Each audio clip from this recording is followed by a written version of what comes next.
Hello students, ఇక్కడ IN equal to 1/x² + 1 whole power n dx ఇచ్చారు.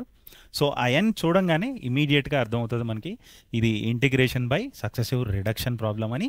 ఇంకా వాళ్ళు అడిగింది కనుక చూస్తే అక్కడే మనకి క్లియర్ అవుతుంది ఇది అగైన్ రిడక్షన్ ఫార్ములా ప్రాబ్లం అని. రిడక్షన్ ఫార్ములా ప్రాబ్లమ్స్ యూజువల్గా లాంగ్గా ఉంటాయి. అదే మన ఐపీలో అయితే 7 మార్క్స్కి ఇస్తారు. కానీ ఇప్పుడు ఈ ప్రాబ్లమ్ని ఎంసెట్లో మనం షార్ట్ కట్లో చేయాలి, అప్పుడే మనకి టైం సేవ్ అవుతుంది. సో ఇలాంటి ప్రాబ్లమ్స్ షార్ట్లో చేయడానికి యూజువల్గా మనం n equal to some easy nice వాల్యూని సబ్స్టిట్యూట్ చేస్తాం. సో ఇక్కడైతే మనం పుట్ n ఈక్వల్ టు 0. జనరల్గా 1, 2, 3 నుంచి స్టార్ట్ చేయమంటారు. అప్పుడప్పుడు n ఈక్వల్ టు 0 కూడా వర్కౌట్ అవుతుంది. లైక్ ఇన్ దిస్ ఎగ్జాంపుల్ ఇక్కడ n equal to 0 will readily work out for the solution. So put n equal to 0. So వాళ్ళు అడుగుతున్న దాంట్లో n ఈక్వల్ టు 0 పెడితే 2 times 0, 2 times, let me write it below, 2n i n plus 1 minus 2n minus 1 i n, 2 times 0 minus 1 i 0. So ఇక్కడ first term 0 అయిపోయింది, 0 into something. ఈ second టర్మ్లో 2 into 0 -1 -1 minus of -1 +1 I0. అంటే వాళ్ళు అడుగుతుంది just I0. So ఇప్పుడు I0 రావడానికి వాళ్ళు ఇచ్చిన ఇంటిగ్రల్లో n0 పెడదాం. సో ఇక్కడ ఇచ్చిన ఇంటిగ్రల్లో n0 పెడితే I0 ఏమవుతుందంటే integral 1/x² + 1 whole power 0 dx. So ఇప్పుడు ఈ I0 ఏమవుతుందంటే 1/x² + 1 whole power 0, anything power 0 1. So it is just 1/1 dx, అంటే జస్ట్ dx అవుతుంది. అంటే మన ఆన్సర్ ఏమవ్వాలంటే integral dx is x + c. So ఇప్పుడు ఆప్షన్స్లో ఎక్కడ x + c ఉందో అదే మన ఆన్సర్ అవ్వాలి. అయితే ఆప్షన్స్లో కూడా ఈ n ఈక్వల్ టు 0 పెట్టిన తర్వాతే అది x + cకి మ్యాచ్ అవ్వాలి. So now put n equal to 0 in the options also and check which is x + c.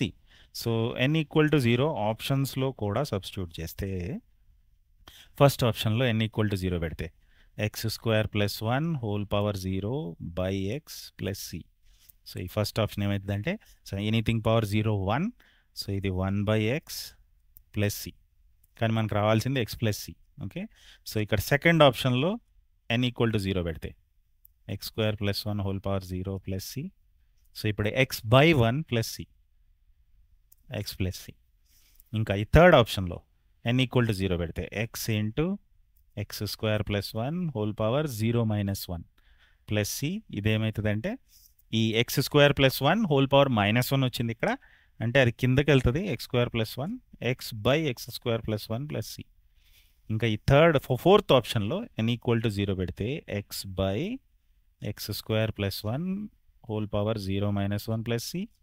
So ఇది x ఇంటూ ఈ x² + 1 హోల్ పవర్ -1 డినామినేటర్లో ఉన్నది పైకి వెళ్తుంది x² + 1 + c. సో ఇప్పుడు ఈ 4 ఆప్షన్స్లో మనకి x + c అయ్యింది ఓన్లీ సెకండ్ ఆప్షనే. అయితే కొన్నిసార్లు ఏమవుతుందంటే more than 1 option same answer వస్తుంది. మీన్స్ మోర్ దాన్ 1 ఆప్షన్స్లో x + c ఉండొచ్చు. అప్పుడు ఏం చేయాలంటే మన n వాల్యూని మార్చుకోవాలి. ఇక్కడ ఓన్లీ ఒక ఆప్షన్లోనే వచ్చింది కాబట్టి hour final answer should be option 2. వేరే రిడక్షన్ ఫార్ములా క్వశ్చన్స్లో 2-3 ఆప్షన్స్ క్లాష్ అయ్యే ఛాన్స్ ఉంటుందండి. అక్కడ మీరు n వాల్యూని రివైజ్ చేసుకొని, మీన్స్ n వాల్యూని 1 లేదా 2, 3 పెట్టుకొని మళ్ళీ ఇలాగే ఆప్షన్స్ చెక్ చేసుకుంటే ఈజీ వేలో ఇంటిగ్రేషన్ బై రిడక్షన్ ప్రాబ్లమ్స్ని ఎప్సెట్ లాంటి ఎగ్జామ్స్లో చేయొచ్చు. అదే ఐపీలో అయితే ఖచ్చితంగా మీరు అక్కడ IN+1 IN రాసే అది సెకండ్ ఆప్షన్ ఆన్సర్ అని చెయ్యాలి, అప్పుడే మీకు ఫుల్ మార్క్స్ పడతాయి. That's all. వీడియో యూస్ఫుల్ అనిపిస్తే తప్పకుండా లైక్ చేయండి, ఇంకా మీ ఫ్రెండ్స్కి కూడా షేర్ చేయండి.